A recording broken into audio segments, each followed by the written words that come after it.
Good morning, everyone. Thank you for saying good morning back. I appreciate that. Ambassador Bolton started the morning off very well. Thank you. Thank you all for coming on a warm, lovely day in Washington, D.C. For what I think will be a very informative and I hope relaxed dialogue about the current Arctic and the future Arctic. I am Mike Sfraga. I'm the director of the Polar Initiative at the Woodrow Wilson Center. And I want to thank all of our guests here today. There's some 650 RSVPs for this get-together today, both in person and online. Online, we have people from the United States, abroad, and literally all over the world, from embassies to consulates who are watching us live, and we appreciate the interest in the Arctic and in the Woodrow Wilson Center. I want to thank so many people, but in particular, Alice Rogoff and Mead Treadwell, the co-chairs of the Polar Initiative Board, for vision, mission, and support of what we believe to be a really important program of the Wilson Center.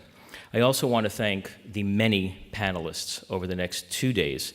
There are 50 speakers, mostly today, but some tomorrow.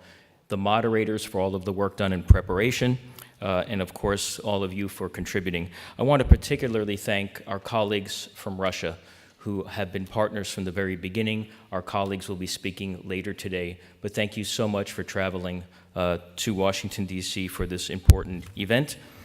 I also want to point out that you can simply not do this kind of work without great support, sponsor support, and those who have an investment in what we do. And for that, I want to thank the Inupiat Corporation. I'm proud to say they are an Alaskan company, GCI, an Alaskan company, and our friends and colleagues at the U.S. Arctic Research Commission. And then on our website, we have many contributing supporters as well. I would like to take just a moment to share with you the names of those who have helped me put this together. My co-director for the first day and the second day is Richard Smith. Richard, are you here in the audience somewhere?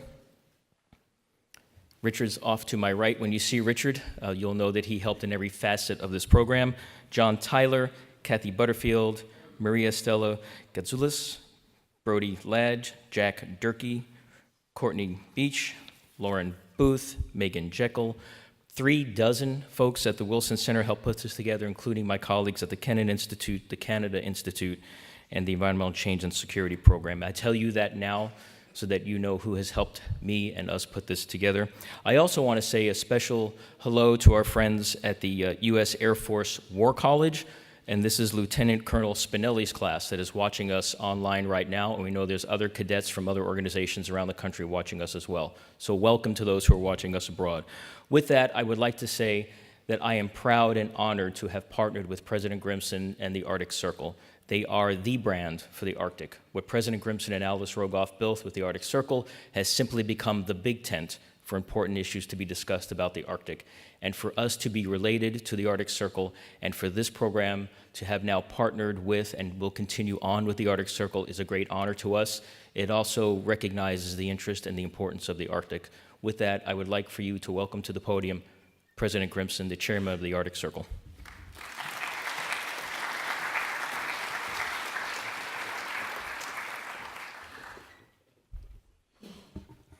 Senator, ambassadors, distinguished participants, good morning.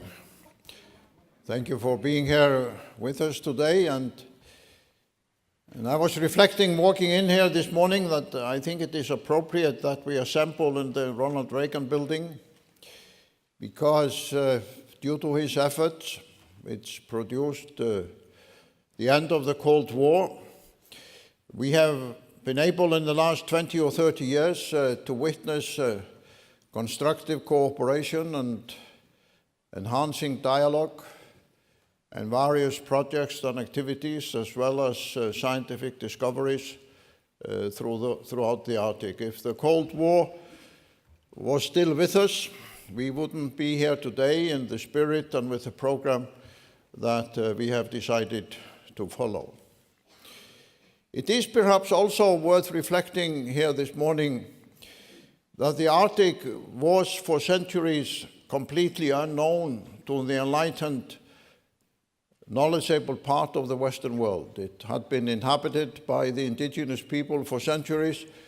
without really any awareness in the capitals of power or in the learned institutes of science and research. That's why when the first discoverers in the beginning of the 20th century started their journeys into the Arctic, they became world famous and drew extensive crowds in New York and different parts of the United States because they were in fact the first representatives of the learned Western Enlightenment to venture into the Arctic.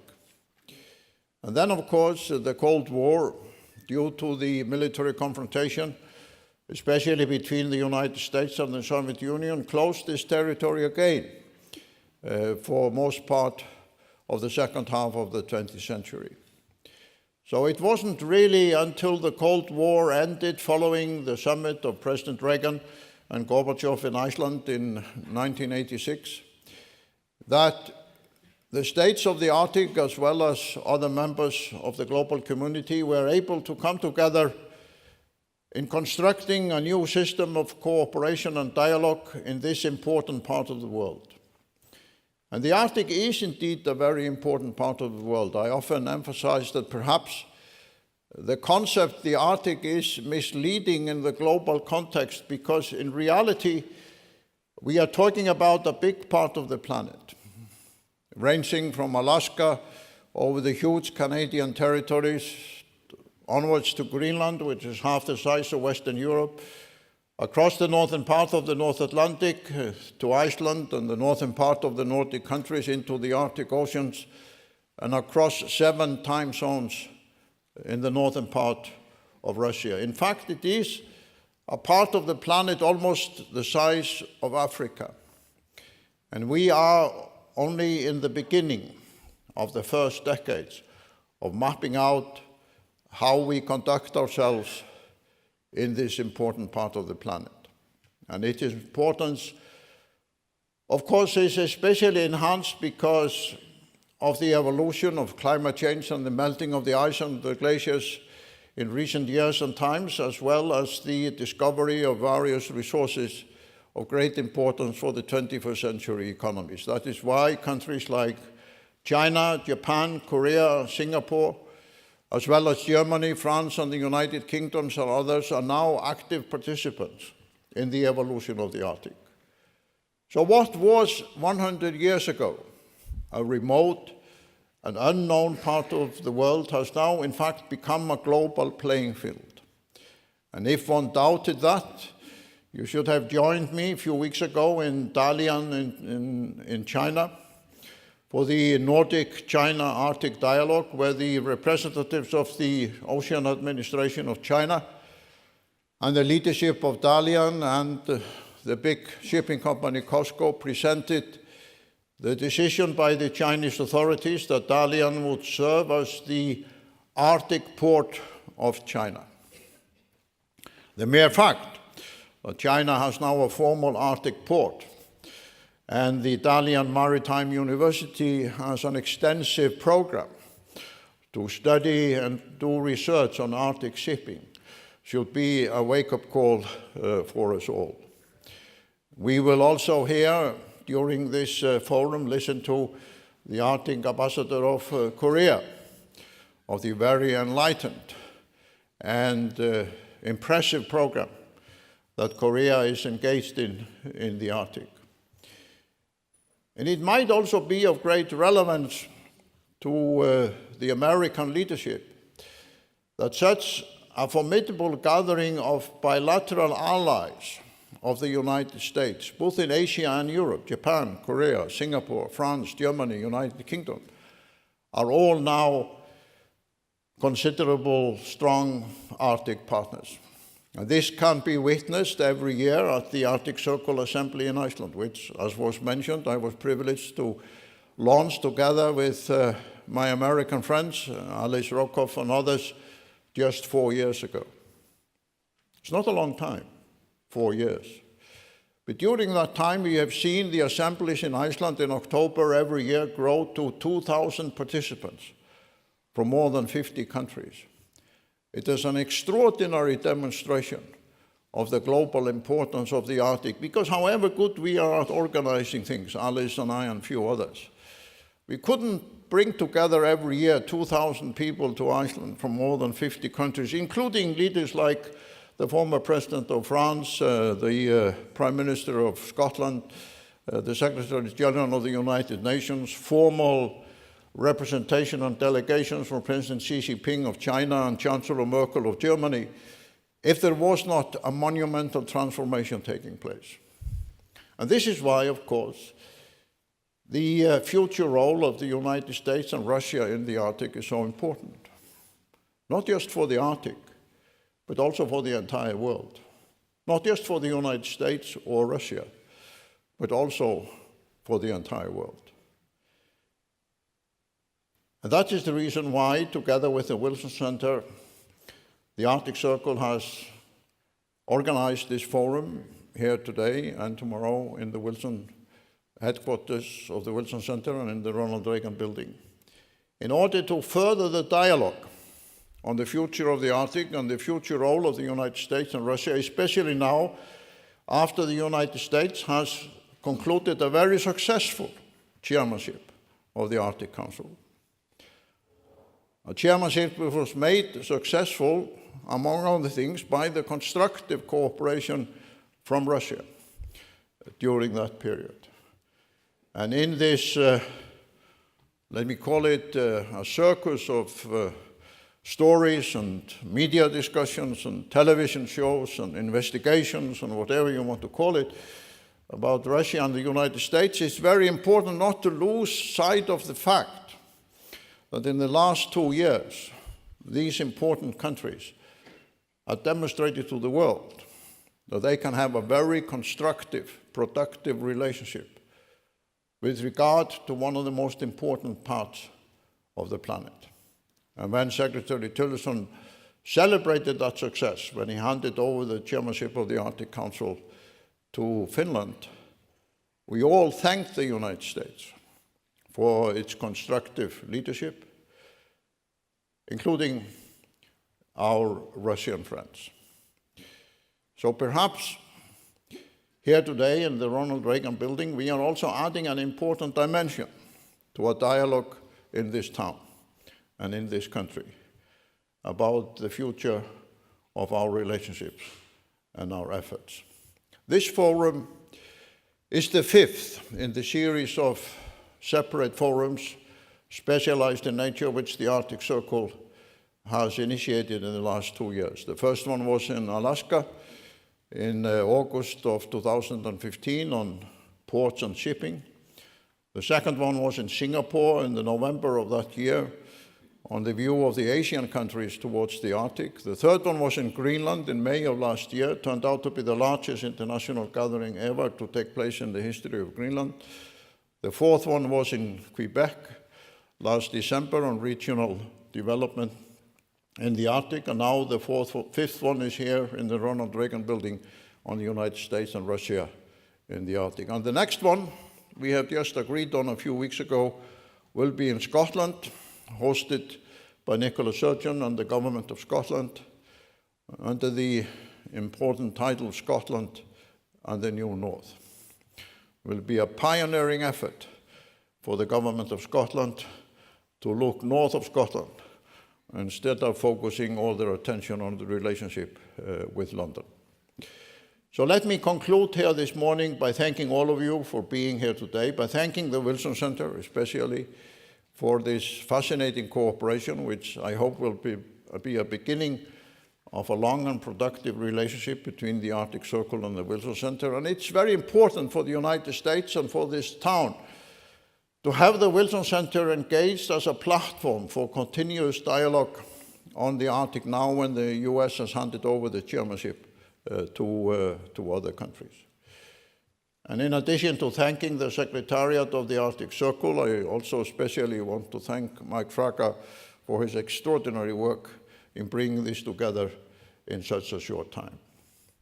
And now it's my pleasure to introduce Jane Harman to you. I know I don't really need to introduce her. She has sometime used the opportunity when introducing me and Alice to make some characteristics descriptions of us being natural forces like hurricanes or other natural phenomena on the political scene. But Jane is a planet. She is a special part of the universe. And it's a great privilege for us to have her joining the Arctic family, and for us in the Arctic Circle to have her as a friend, as a partner. Jane, please.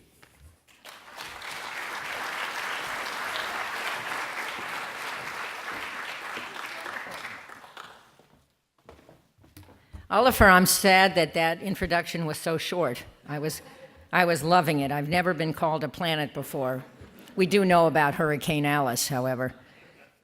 Let me make a few points of welcome, and then it's with enormous pleasure that I introduce a real force of nature, Lisa Murkowski. The first is that tomorrow on this stage, Vice President Mike Pence will appear at 1 o'clock to speak to the Wilson Center about the conference that occurred in Miami last week on Central America. He was one of the leading players in that conference, along with Secretary of State Tillerson and Secretary of Homeland and the Secretary of Homeland Security. And at the Wilson Center, we have very strong programs in Latin America and Mexico. And I invited him to come to talk about the implications of the conference, and I'll be interviewing him. Why am I telling you this? Well, we're proud that he's coming here for a serious, substantive conversation. But I'm telling you this because I view today's event as equally important to tomorrow's event. And I feel that way because the Arctic and the issues around the Arctic, I have learned late in my life, are probably the issues we can afford to be optimistic about. Oliver's right. We have the opportunity to get this right if we work together. And just before this morning, I was chatting with the Russian colleagues who've come here from Russia. Thank you very much for coming. And I think one of them asked me, or maybe I asked him, but anyway, the conversation was about optimism. And I said, if I weren't an optimist, I would not have stayed in politics as long as I did. And I'm sure that applies to Oliver, and I'm sure it applies to those of you who are members of the Duma in Russia. Politicians, most of us, want to add some value. And if you are not optimistic and you don't think value can be added, there are many other occupations that are easier, that pay a lot more money, and that are pleasant all the time. So that's not why we go into politics. We are optimistic. And I just want to present a few thoughts as a recovering politician about why the Wilson Center is so eager to co-sponsor and take a leadership role in this town about this. First of all, I went to Reykjavik last fall for the Arctic Circle meeting and announced the fact that we were forming, with a lot of help from our friends like Alice and Oliver and Meade Treadwell, an Arctic Circle initiative. I'd been to Reykjavik once before, but not for a long time. It was my exposure to a fabulous country. If any of you have not been there, that's a mistake. And last week, I got to do something clearly on my bucket list, which was to take 4 of my 6 grandchildren to Iceland. It's gorgeous, especially in June when it's light 24 hours a day. We arrived at 1:30 in the morning, and it was light. But just one aside, which was, we had breakfast with Oliver, who happened to be in Iceland at the time. And the funny part of it was the 6-year-old had to be dragged to breakfast in his pajamas. And my son, who's a lot older than 6, forgot what day the breakfast was, so he had to be pulled out of the gym and came in his sweaty gym clothes. And there's Oliver, dressed impeccably, talking about his vision for the region. And I gotta say, my friend, you don't miss a beat. We're all so lucky that you are such a leader. And I just would say a big thank you to Oliver Grimson. So, why Wilson Center, why now? This polar initiative fits us perfectly because we are rated by our peers. There is actually a rating service for think tanks as the top think tank in the world for transdisciplinary research. Lisa, listen up. Number one, right here. Arctic issues sit at the intersection of the social sciences, natural science, telecommunications, economic development, security, education, indigenous language and culture, and much more. And once we made the commitment to do this, we moved fast. 6 months into hosting this initiative, we hired, and everyone knows him, Mike Sfraga, who represents perfectly the Brooklyn Fairbanks axis, as the director. He organized the ministerial meeting of the Arctic Council in Fairbanks, where foreign ministers, as you heard, from 8 countries met to discuss some of the most pressing issues. And we are hosting here the first ever Arctic Circle meeting in Washington. As a former politician, these are my 5 reasons why this matters, to do this here right now. Number one, most members of Congress don't know a thing about this issue. Lisa has tried mightily, so has her co-chairman of the Arctic Caucus, Angus King of Maine, to bring attention to the issues. But most members of Congress know nothing about it. Having this meeting in Washington matters. Having a chance to convey to Washington a lot of the issues around this and the fact that we should be optimistic matters. Second, as Oliver said, and I strongly agree, doing this, working on the Arctic and working on it here creates a bridge between the United States and Russia. We need a bridge between the United States and Russia. We need to show that we can work constructively together. We need to move forward on a relationship with Russia. And when you're in Reykjavik and you see that tiny little house where Reagan and Gorbachev had one of the most important meetings in history, you realize that if a tiny little house in downtown Reykjavik could bring together the United States and Russia, surely one of the major capitals of the world, this one, can bring together the United States and Russia. Third reason, there's a fourth, as yet unpolluted ocean. Unpolluted. We haven't messed it up yet. And if we work together, we won't. Fourth, there's a new major shipping lane that multiple nations may be able to share. And certainly if the United States abdicates its role there, other nations will move in. We should know that. And fifth, there are major security issues that have to be resolved. There are borders where people threatening all of our countries can enter, and they're unguarded borders. They're caused by this new expanding ocean. So, if I were a member of Congress now, I would pay close attention. And our keynote speaker, who follows me in about 30 seconds, pays close attention. She comes to the center so often we ought to give her a badge. Senator Lisa Murkowski gets the Arctic. In her 3rd term in the Senate, she serves on the Appropriations, Energy, and Health Committees. And the Wilson Center budget, just in case you missed it, resides in her Appropriations Subcommittee. So aren't we lucky? Even though Lisa Murkowski represents Alaska, I think she should be an honorary Californian, my home state, because she cares about so many of the issues that Californians also care about. These aren't just Alaska issues. They aren't even just Arctic issues. They're actually world issues. And the United States, the greater United States, has to pay attention. So let me just say, Lisa, that your friendship, your competence, your passion are very much noticed at the Wilson Center. Please welcome Senator Lisa Murkowski.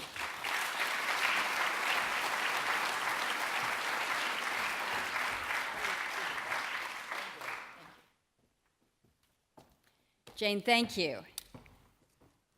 Appreciate the opportunity to be with you, President Grimson. It's always good to see you. And we reflected just a couple moments this morning before the program began about the very nice evening we had at Alice Rogoff's home some years ago, where we discussed for the first time this concept of the Arctic Circle, what it would look like, how it would be different, who our audience would be. And I will tell you, I am honored to this day that I was included in that small group of broad thinkers about how we can transform the discussion in this country and really around the world about the Arctic. So my thanks, my everlasting thanks, go out to the two of you, to all that's going on here at the Wilson Center. Just thank you for helping us move the needle when it comes to the Arctic discussion. So this is an important day for Arctic nations. It's one of my favorite days, but not here in Washington, D.C. It's summer solstice, which for us in Alaska, longest day of the year, and everybody's up. Everybody's up, literally, figuratively. I look at all my friends here from Utqiagvik. We love this time of year when the daylight just energizes us for lots of different reasons. So happy Solstice Day. This is also, for two of the Arctic nations, additionally important because June 21st marks the anniversary of the ratification of the U.S. Constitution back in 1788, as well as the anniversary of Greenland assuming self-rule in 2009. So I'm not going to suggest that here today at the Wilson Center there's going to be some historic document that is signed and agreed to. Probably not. But if you look around the room, if you look at those who have not only committed to be here to speak, but the many, the 600 plus, who have committed to be a participant in one way, shape, or another, I think it is a reminder that what we are all talking about is vitally important. It's obviously a fair amount of attention being paid to the Arctic right now. Some of us would say it's about darn time, but there is obviously a fair amount of attention that is being paid in particular to the United States and Russia and that relationship. And I think it is important to note that the conversation today and tomorrow here at the Wilson Center is going to be an entirely different conversation than what is happening at the end of Pennsylvania Avenue here. So there have been quite a few commentators who wonder if the recent disputes, the differences, the tension that we see between the United States and Russia, is this going to spill over into the Arctic, impacting the consensus work, the good work that we've seen through the Arctic Council, through the Arctic Circle, through the Standing Committee on the Arctic Parliamentarians? Is this going to impact us? I, too, am an optimist. I am an optimist in the Arctic space, so I prefer to look at this perhaps from a little bit different angle and suggest that why can't the cooperative nature of the Arctic be the driving force for resolving our conflicts everywhere else? Instead of taking it from the negative, let's view it from the positive and say, we have a constructive relationship in this space. Let's build on this and let's help diffuse some of the differences elsewhere. So when relationships are strained, as they are today, I think it can be helpful to look to the Arctic as a path forward, an area where collaboration and cooperation has been and is occurring. And I think you don't need to dial back too very far to see some very specific examples of where we have proved this again and again. Go back to 2013. This was the Arctic the Arctic Council ministerial in Kiruna. And at that time, it was Secretary of State Kerry and Russian Foreign Minister Lavrov. They were standing side by side, signing a binding agreement on oil spill preparedness in the Arctic. And if you'll remember, and I see Ambassador Bolton nodding his head, he remembers. We remember what was going on at that time. There were some very serious differences going on over Syria and U.S. Embassy spy charges that were the hot topic of the day. So that was happening in this sphere. And in Kiruna, you had Secretary Kerry and Foreign Minister Lavrov standing there executing the agreement on oil spill preparedness. And then just last month in Fairbanks at the ministerial there, obviously relations still strained, but Secretary Tillerson and Foreign Minister Lavrov signed yet another binding agreement on scientific cooperation in the Arctic. And I think perhaps just as important to that, the process to develop that binding agreement was co-chaired by the United States and Russia. So this just wasn't, we're going to sign an agreement that others have worked through.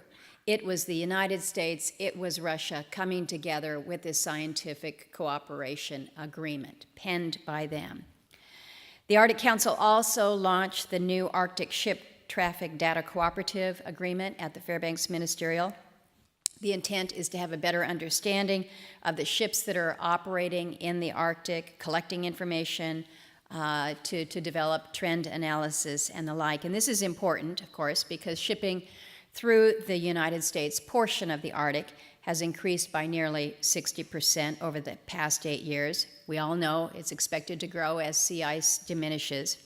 And for the two nations that share that choke point of the Bering Strait, knowing who is shipping what and where is vital for homeland security, for local security, and navigational necessity. Now, it's also worth noting that vessel traffic in the U.S. Arctic was significantly higher in 2015 than in previous years. This was due to Shell's activity in the Chukchi, but that demonstrates just how quickly the private sector can mobilize their activities, and then how quickly we could see that activity increase into the future. So the more infrastructure we can stand up now, the better off we will be as we seek to manage increased activity going forward. Arctic infrastructure, certainly one area where Russia is well ahead of us in the United States, and I include icebreakers in that equation. We're making a little bit of headway here. I just had an icebreaker update last week, and we are advancing this. Again, it's not as quickly as I would like. It's not going to come close to Russia's own initiatives. President Putin noted last week that Russia is in the process of building 4 new LK-60 icebreakers. These are capable of breaking up to 9 feet of ice. And he also said that the next generation lighter icebreaker would be constructed that can break through nearly 15 feet of ice. So they're moving forward. I'm not saying here that the United States needs parity with Russia on this matter. All you need to do is look at the map. Russia comprises nearly half of the Arctic. But I do think we need to do a little bit better. We keep talking about improving, enhancing our icebreaker fleet. And I somewhat sarcastically say that 1.5 icebreakers does not constitute a fleet. We must do better, and we will. But what we see with Russia is that they have made investment in the Arctic a priority. And quite frankly, to this point in time, we have not seen that same commitment to a priority. So I have called on the United States to increase its presence in the Arctic, both physically and politically, to demonstrate the continued leadership in the region, post-chairmanship of the Arctic Council, and also to reassure our northern neighbors that the United States places great importance on the region. And I think that we can do this in a non-threatening manner by using existing infrastructure and operations so that this zone of peace in the Arctic is not destabilized. I had an opportunity in April to speak at the Arctic Encounter Symposium in Seattle. Many of you actually in this audience were with us that evening, and I outlined 4 different areas where I thought that we would have an opportunity to do just that. One suggestion was that the United States needs to re-engage with regards to the use of the Naval Air Station, Keflavik, in Iceland. And I had suggested that we could have an expanded role in Iceland again. We talk about an Arctic port. We talk about an Arctic port in the United States every day. We talk not only about one Arctic port, but a system of Arctic ports. So, President Grimson, when you tell me that China has its Arctic port, it makes me feel even more anxious about the fact that we, in the U.S., do not have our deep water Arctic port. So now I've got another kind of incentive behind me to remind the folks in the administration that we got to get cooking here. Third area that I had suggested might be an opportunity for us to demonstrate our presence in the Arctic would be to establish a consulate office in Greenland, even if it's just kind of a one-person shop. And I made the suggestion that, look, Greenland may or may not be on a path towards independence from Denmark. If they do become independent, then we will have established a political representation on the island, and we'll have had some for several years, and we'll be in a good position to move forward with a new relationship. If they don't, no harm, no foul. So recognizing that there are areas that we might be able to again, have that relationship established. And another point that I had raised was enhancing our Arctic military training. I was in Norway about a month ago with a delegation from the Senate along with our Secretary of Interior, and we had a chance to go to Værnes and to talk with the Marines that have been training there for a 6-month stint. So recognizing that if we have opportunities and support from that host country, that these are not bad initiatives. Jane mentioned the national security aspect of the Arctic and the fact that we can't be ignoring our maritime and our Arctic borders. I think it's important for us to be evaluating the changes that are taking place in the Arctic, to assess the entry points, to establish partnerships, whether with Canada or otherwise, processes to maintain domain awareness. The Arctic Coast Guard Forum is an excellent venue to start these discussions. So these are areas that are already out there that we just need to be more engaged. These are all goals for the national government, but we also have to consider interaction at the subnational government level as well. Back in 1996, the Arctic Council was established as the preeminent governmental forum for issues related to the Arctic region, but well before its formation, the subnational governments had already recognized the need to reach across political borders to address commonalities such as social policies, environmental, climatic concerns, and economic development. So let me give you an example of where we saw this. In 1974, the first International Conference on Human Environment in Northern Regions led to the creation of the Northern Forum, which serves to improve transboundary cooperation. The Northern Forum now includes 18 subnational or international governments, including the state of Alaska and most of Russia's Arctic regional governments. So Governor Hickel at the time and one of the founding members of the forum noted that Arctic regions and countries have to work together to solve these common problems. Good advice that needs to play out to this day. And he also suggested that it needs to be conducted kind of outside of the spotlight, outside of the political heat that I think we often feel. Last month, subnational governments came together to discuss common challenges and solutions when 12 mayors from Arctic communities in Alaska, in Canada, Finland, Iceland, Norway, they held their own forum on the sidelines of the Fairbanks ministerials. And they spoke to the local concerns, the things that each of them are engaged with, whether it was economic diversification, infrastructure investment, energy independence, efforts to adapt to a changing climate, incorporation of traditional and local knowledge into decision making. but you had a group of mayors coming together across political boundaries who were really working to be a greater voice, perhaps a more local voice in the national and the international discussions surrounding the Arctic. And this information sharing, that really speaks to the quality of life in the Arctic, particularly in the underdeveloped areas of the Arctic. This was substantive discussion. Substantive discussion. I was really pleased to be able to be there just listening about the conversations.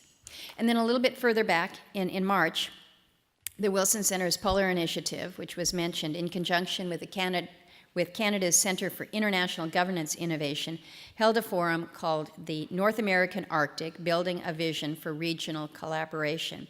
And that forum brought together leaders from Alaska and Greenland, the Canadian territories of Yukon, Northwest Territories, Nunavut, and they were talking about areas where subnational governments in the Arctic region can work together. And as a result of that forum, the leaders agreed that continued discussion and interaction would be beneficial moving forward. So you had a similar types of discussion and engagement. And we see that occurring also through the Northern Forum. Again, areas where it's important to recognize that this type of interaction benefits our nation, it's consistent with our national interests. And I guess I would suggest to you that if we can bypass some of the intricacies, how's that for a politically correct term? Some of the intricacies of Washington, D.C. and Moscow, and focus on the unique interests and the character of each region. Interaction by subnational governments can provide the United States, I think, with the ability to learn, to inform, and to derive national benefits. There's a lot of different avenues and paths forward when it comes to American and Russian interest in the Arctic. And I do not believe that they need to be marked by stark differences and antagonism that so often drive the daily news about our two countries. I believe that we have more in common than differences in the region, and this is certainly true at the subnational level. And the Arctic is that place, should be that place, where the transboundary cooperative nature of the region tends to influence discussions and outcomes. So I'm just very, very pleased, again, that the Wilson Center is hosting this, that this kind of dialogue is going on. I think it is critically important at this time of just tension and anxiety about a relationship between two countries, that we can be gathered in a forum like this to discuss our areas of consensus, of commonality, and of cooperation. I thank you all for being here, and the fight goes on. Thank you.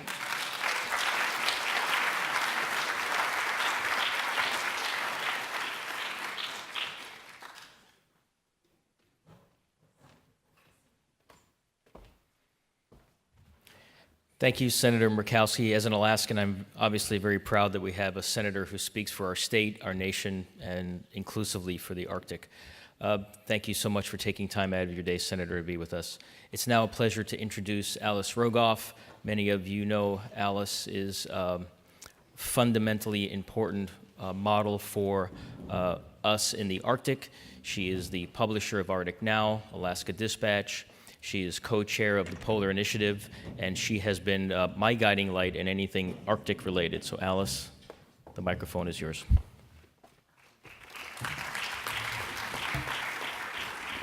Good morning. I'm going to be very brief because I am not a formal speaker here. I'm more in the nature of a cheerleader for all of you who are about to give us the real goods. What I want to say to you all is you're here for one of two reasons. One, because you are already what I call one of the people of the globe, which is to say, you know that the Earth is round, and therefore you have somehow figured out that what goes on at the poles is as important as what goes on in equatorial earthly matters. Or you're here because you have heard of the Arctic and don't know much about it, and therefore don't know that Alaska and Russia are very close next-door neighbors. And of course we are going to take every opportunity, our Russian friends, to get together and talk about our common seaway, among other things that we have in common, namely our indigenous people who are in many cases still relatives, families who've been separated, and so forth. We are people who are reindeer eaters, and we are people who think about icebreakers. The last point I want to make to leave you with is I think, because I am such a believer in people-to-people knowledge, that Arctic tourism is going to be a key to the development of the region in good and sustainable and non-harmful ways. And yet we all know that even tourism can be done in ways that can be harmful. And so one of the things I'm looking for are volunteers whose professional associations make you want to help in this cause. I'm proud to tell our Russian friends, your good Ambassador Kislyak, who I said hello to briefly in Fairbanks, said he'd be delighted to help organize circumpolar Arctic tourism with me. He would even be happy to be its first tour guide. So those of you who are in the tourism and transportation sectors, please keep in mind without east-west air service, the Arctic is going to have a tougher time developing, because every time you have to go south in order to go east or west, you lose precious time, and more importantly, you lose the chance to develop the relationships that should be existing on their own. So having said all that, I now turn you over to this esteemed panel.